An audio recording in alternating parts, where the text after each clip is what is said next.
Hello, good morning students. मैं कृष्ण स्वामी। तो आज के इस वीडियो में अपन करने जा रहे हैं कक्षा 10वीं की पुस्तक क्षितिज का काव्यखंड, जिसमें पाठ नंबर 4 जो है वो कविता है जिसका नाम है आत्मकथ्य। और इसके जो कवि हैं वो है जयशंकर प्रसाद जी।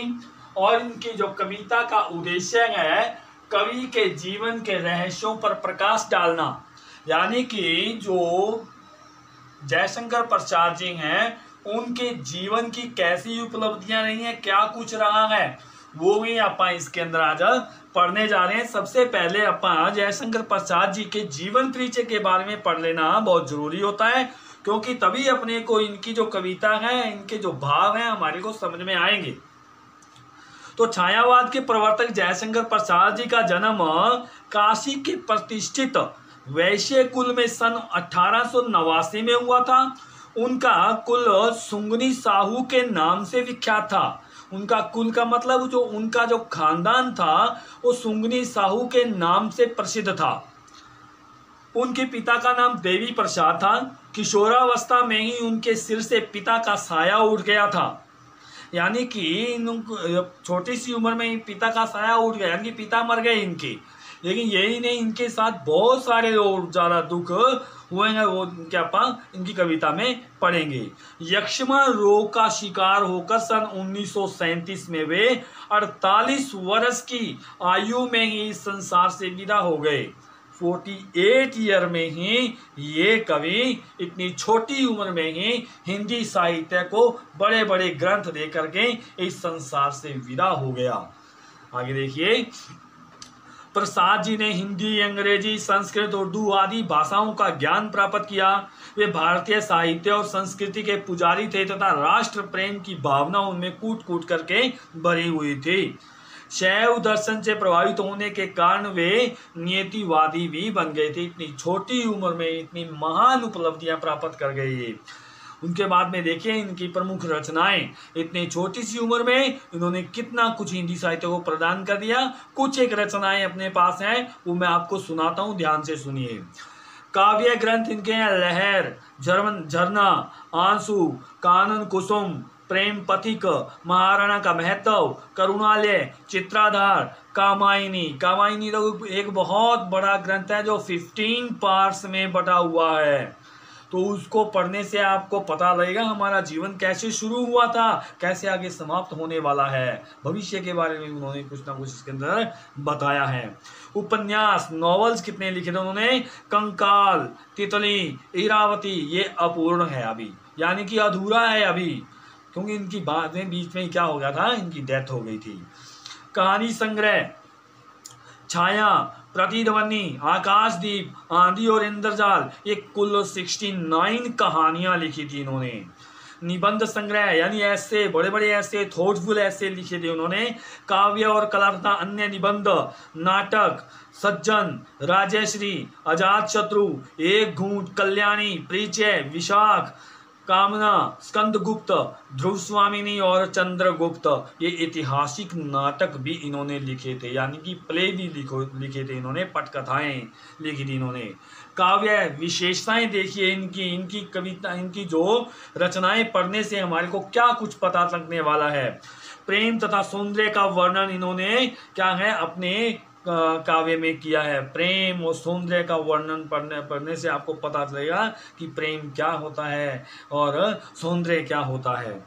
वेदना की अभिव्यक्ति, प्रेम के साथ साथ वेदनाएं भी इन्होंने बताई हैं कि जब हम किससे प्रेम करते हैं, जब हमारे से वो बिछुड़ता है या चल बसता है, मोह यदि हम किससे कर बैठते हैं तो उसके लिए रोना भी पड़ता है। ऐसी वेदनाएं भी उसके अंदर बताई हैं। प्राकृतिक वर्णन भी इन्होंने अपनी कविताओं में बहुत अच्छे प्रकार से किया है, वो भी इनका देखने ही बनता है। रहस्य भावना, यानी कि आपके जीवन में कैसी कैसी जो घटनाएं घटित होती हैं वो क्यों होती हैं, कैसे होती हैं, उनके पीछे क्या रहस्य, क्या भेद है, वो सारा इन्होंने अपनी इन रचनाओं में खोला है। नारी भावना, यानी कि अपने समाज में नारी की क्या स्थिति है, क्या स्थिति होनी चाहिए, कैसी उनकी विडंबनाएं होती हैं, कैसे उनकी समस्याएं कैसी है, कैसा उनका हल होता है, क्या कैसे निकलता है उनका हल, वो सारा का सारा उन्होंने अपनी रचनाओं में बताया है। नवीन जीवन दर्शन, यानी कि नया जीवन कैसे हम धारण कर सकते हैं, नया जीवन कैसे अपना शुरू कर सकते हैं, वो भी इन्होंने अपनी रचनाओं में बताया है। राष्ट्रीय भावना, वो आप पीछे पढ़ चुके हैं कि राष्ट्रीय भावना इनके मन में कूट कूट करके भरी हुई थी। और मानवतावादी दृष्टिकोण, मानवतावादी दृष्टिकोण यानी कि मानव कल्याण के लिए, दूसरों की भलाई के लिए शराफत की जिंदगी जीना कैसे जीना है, वो भी इनकी रचनाओं में पढ़ने से मिलता है हमारे को। आगे इनकी भाषा शैली में सबसे पहले इनका यही है कि अलंकार इन्होंने जो लिए हैं वो सबसे ज्यादा अर्थालंकार ही लिए हैं, और उनकी जो भाषा है वो तत्सम प्रधान भाषावली रही है, शब्दावली रही है। तो देखिए स्टूडेंट्स, आगे हम इनका करने जा रहे हैं आत्मकथ्य। तो इनके मित्रों ने इनको आग्रह किया कि हे मित्र, हे जयशंकर प्रसाद जी, आप भी अपनी कोई आत्मकथा लिखिए। तो उन्होंने आत्मकथा तो चाहे लिखी है चाहे नहीं लिखी है, लेकिन आत्मकथा लिखने से पहले उन्होंने अपने कुछ विचार इस आत्मकथा कविता के माध्यम से जो अपने दोस्तों को जो देना चाहते थे, वो आज अपन करने जा रहे हैं। यानी कि आत्मकथा चाहे किसी की भी हो, जब वो लिखता है तो वो अपने गूढ़ रहस्य लिखता है, उसमें पूरी सच्चाई लिखता है उसमें। तो इसमें भी इन्होंने पूरी सच्चाई लिखी है। आप भी यदि अपनी आत्मकथा लिखना चाहते हैं तो आपको भी ये बातें सोच समझ लेनी चाहिए कि क्या क्या चीजें ही लिखनी पड़ती हैं उसमें। तो देखिए स्टूडेंट्स, सबसे पहले अपना पहला पैरा करने जा रहे हैं। तो कवि क्या कहता है कि मधुप गुनगुनाकर कह जाता कौन कहानी है अपनी, मुरझाकर गिर रही पत्तियां देखो आज घनी। कवि कहता है कि जो मधुप है, मधुप का मतलब मेरा मन रूपी जो भंवरा है, वो गुनगुना करके पता नहीं मेरे बारे में कौन सी कहानी सुना दे, कौन सी कहानी कह रहा है। मुरझाकर गिर रही पत्तियां देखो आज घनी, कवि कहता है कि मेरे जीवन में अनेकों प्रकार के दुख, कठिनाइयां, मुसीबतें रूपी जो पत्तियां हैं वो बहुत ही मुरझा गई हैं और वो गिर रही हैं और वो बहुत ज्यादा घनी हैं। तो कवि कहता है कि इस गंभीर अनंत नीलिमा में असंख्य जीवन इतिहास यह लोग करते ही रहते हैं अपना व्यंग मलिन उपहास। कवि कहता है कि ये मित्रों, इस गंभीर अनंत नीलिमा में, यानी कि इस बहुत बड़े आसमान, नीले आसमान में अनेकों ऐसे महान व्यक्ति हैं, अनेकों ऐसे असंख्य लोग हैं जिन्होंने अपने जीवन के इतिहास को लिखा है, जीवन की गाथाएं लिखी हैं। तो यह लोग, फिर भी इतने बड़े बड़े जो महान लोगों ने अपनी जीवन गाथाएं लिखी हैं, तो यह लोग, फिर भी लोग क्या करते हैं, करते ही रहते हैं अपना व्यंग मलिन उपहास। तो वो लोग क्या करते हैं, उनके इतिहास को पढ़ते हैं और वो क्या करते हैं, बुरा मजाक, मलिन उपहास का मतलब, व्यंग का मतलब कटाक्ष करते रहते हैं, बुरा मजाक करते रहते हैं। कभी कहता है, तब भी कहते हो, कभी अपने मित्रों को कहता है कि उन लोगों ने बड़े बड़े इतिहास लिखे हैं, लोग उनको भी नहीं छोड़ते, उनकी भी मजाक उड़ाते हैं, तुम भी तभी तुम कहते हो कि कह डालूं दुर्बलता अपनी बीती, तभी तुम कहते हो कि मैं अपनी कमजोरियां, अपनी दुर्बलताएं जो मेरे साथ जो बीती हुई हैं वो सारी की सारी लिख डालूं मैं। कभी कहता है तुम सुनकर सुख पाओगे, कभी कहता है कि मैं लिख तो दूंगा और मैं लिखने के बाद तुम पढ़ने लगोगे तो क्या तुम सुख पा जाओगे। देखोगे यह गागर रेती, जब तुम पढ़ोगे तो देखोगे कि मेरी जीवन रूपी जो मटकी है, जीवन रूपी जो गागर है, गागर का मतलब मटकी, वो सारी की सारी खाली पड़ी है। रेती का मतलब बिल्कुल खाली पड़ी है। तो स्टूडेंट्स, ये आपको पहला पैरा समझ में आया। दूसरा पैरा देखिए, किंतु कहीं ऐसा न हो कि तुम ही खाली करने वाले, अपने को समझो मेरा रस ले अपनी भरने वाले।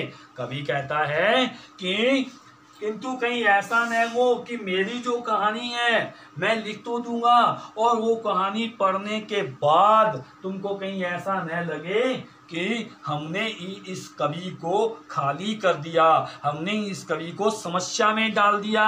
और अपने को समझो मित्रों, कहता है कि अपने को समझो, कहीं ऐसा न हो कि आप मेरा रस ले, यानी कि मेरी कहानियां सुन सुन करके आप रस ले रहे हो और आप अपने आप को क्या है मजबूत कर रहे हो। अपने आप भरने वाले का मतलब अपने आप को मजबूत कर रहे हो, उपजाऊ कर रहे हो। यह है विडंबना अरी सरलते तेरी हंसी उड़ाऊं मैं, भूले अपनी या प्रवंचना औरों की दिखलाऊं मैं। कवि कहता है कि हे विडंबना है मेरे साथ मेरे मन, अरे सरलते का मतलब अरे मेरे सरल मन, मेरे भोले मन। अभी तो ये क्या है कि ये विडंबना है कि मैं ही लिखूं, तेरे बारे में मैं ही लिखूं और मैं ही हंसी उड़ाना शुरू कर दूं। कवि कहता है कि ये भूलें, ये यादें विसरी, ये जब मैं अपनी लिखूं या औरों की मैं ही गाथा सुनाता रहूं, कि मैं औरों की दिखलाता रहूं, ये मेरे से नहीं होगा, मैं नहीं चाहता हूं ये। और कवि कहता है उज्ज्वल गाथा कैसे गाऊं मधुर चांदनी रातों की, अरे खिल खिलाकर हंसते होने वाले उन बातों की। कवि कहता है कि ऐसा नहीं है कि कवि के जिंदगी में हमेशा दुखी दुख आया है, कोई ऐसा क्षण आया था जिसमें कवि को क्या थोड़ा सुख भी मिला था। कवि कहता है कि मैं उज्जवल वो जो मेरे जीवन में जितने भी खुशियां, थोड़ी सी उज्जवल गाथाएं आई थी, उज्जवल जो मेरा चांदनी रातें आई थी मेरे मन में, यानी कि मेरे जीवन में, उन चांदनी रातों को मैं अपनी यादें जो हैं दूसरों के सामने कैसे खोल करके दिखा दूं। अरे खिल खिलाकर हंसते होने वाली उन बातों की, यानी कि मैं भी हंसा था उन रातों में, मैं भी उन सुखों में अपनी दिन काटे थे। वो सुख की बातें, वो प्यार भरी प्रेम भरी बातें मैं कैसे इन लोगों को बता दूं। तो तीसरे पैरे में देखिए कवि क्या कहना चाहता है, मिला कहाँ वह सुख जिसका मैं स्वप्न देखकर जाग गया, आलिंगन में आते आते मुस्कुरा कर जो भाग गया। कवि कहता है कि मेरे को कभी भी सुख स्वप्न में भी नहीं मिला, और जो स्वप्न में मिला तो मैं क्या है जब मेरी आंख खुली तो वो सुख भी भाग गया। यानी कि कवि का कहना है कि मेरे को कभी भी स्वप्न में सुख नहीं मिला। कवि कहता है आलिंगन में आते आते मुस्कुराकर जो भाग गया। कवि कहता है स्वप्न में जो सुख मिला था वो भी, जिसको मैं बाहों में भरना चाहता था, आलिंगन का मतलब होता है बाहों में भरना, बाहों में भरना चाहता था, लेकिन आंख खुली वो भी मुस्कुरा करके भाग गया। कवि यहाँ पे क्या कहता है, जिसके अरुण कपोलों की मतवाली सुंदर छाया में अनुरागिनी उषा लेती थी निज सुहाग मधुमाया में। अब कवि को क्या है, कवि को यहाँ पे उन्होंने बताया नहीं है सीधा ही। कवि को क्या है, कवि के 3 शादियां हुई थी और तीनों शादियों में तीनों पत्नियां ही उनकी क्या है, पहली पत्नी मर गई, फिर दूसरी मर गई, फिर तीसरी मर गई। यानी कि कहने का मतलब ये है कि कवि को एक भी पत्नी का प्यार जो जितना मिलना था थोड़ा मिला, और आगे लेना चाहते थे वो उनके आलिंगन में आते ही भाग गया, यानी कि उनकी पत्नी चल बसती होती थी।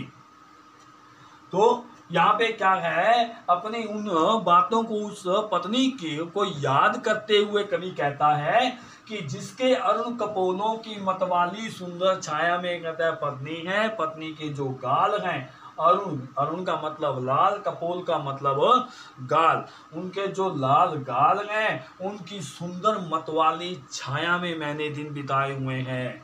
और उनके जो अरुण कपोल यानी कि लाल गाल जो हैं वो भी अनुरागिनी उषा, अनुरागिनी उषा का जो मतलब है प्रेम भरी जो सुबह सुबह सूरज उगने से पहले जो लाल लाल होता है उसे उषा बोलते हैं।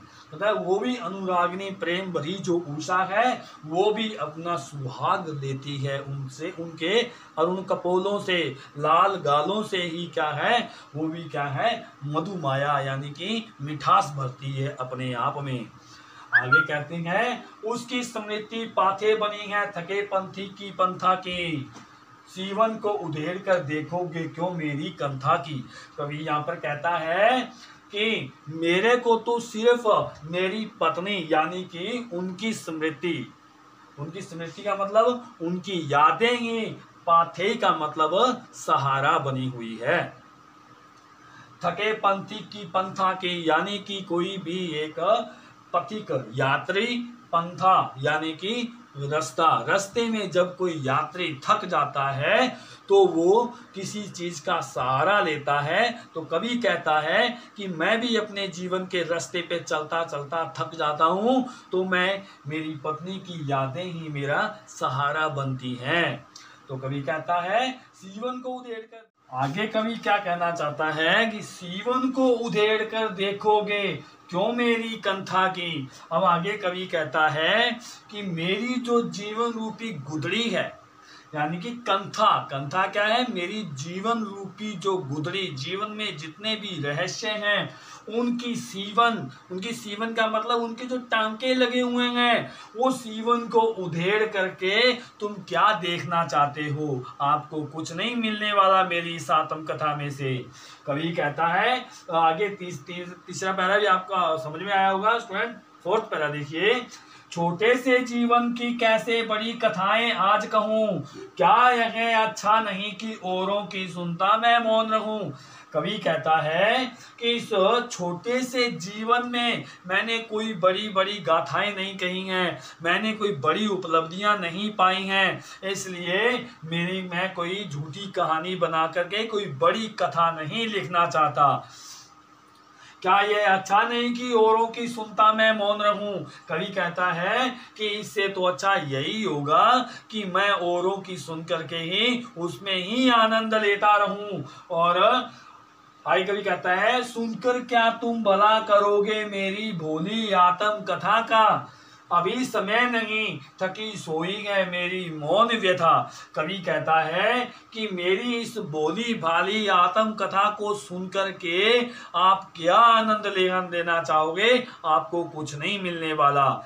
कवि कहता है कि अभी समय भी नहीं आया है कि मैं अपनी आत्म कथा लिखूं, अभी तो क्या है मेरी सारी की सारी मौन व्यथाएं, मेरी मौन यानी कि मुसीबतें, मेरी कठिनाइयां, मेरे सुख, मेरे दुख, सारे की सारी मेरी जो व्यथाएं हैं वो सारी सोई हुई पड़ी हैं, उन्हें सोया ही रहने दो, उसको मत कुरे दो। इसलिए कवि आत्म कथा लिखने से थोड़ा सा मना कर रहा है। तो कवि का इस तरह से जयशंकर प्रसाद जी की ये कविता आपको अच्छी लगी होगी। तो स्टूडेंट्स इसके आप क्वेश्चन आंसर छांटने की कोशिश कीजिए, आपको नहीं आ रहा है तो मेरे से आप सीधी बात कीजिएगा। धन्यवाद।